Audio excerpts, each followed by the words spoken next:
কেজরিওয়াল।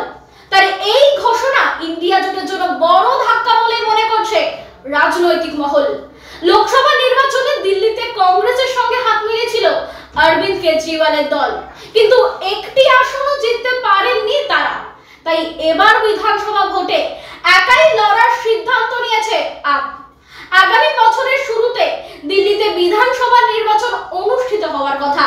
ফেব্রুয়ারির আগেই ভোট হতে পারে বলে খবর। এদিন একটি সাংবাদিক বৈঠকে কেজরিওয়ালকে বিধানসভা নির্বাচনে দলের অবস্থান নিয়ে প্রশ্ন করা হয়েছিল।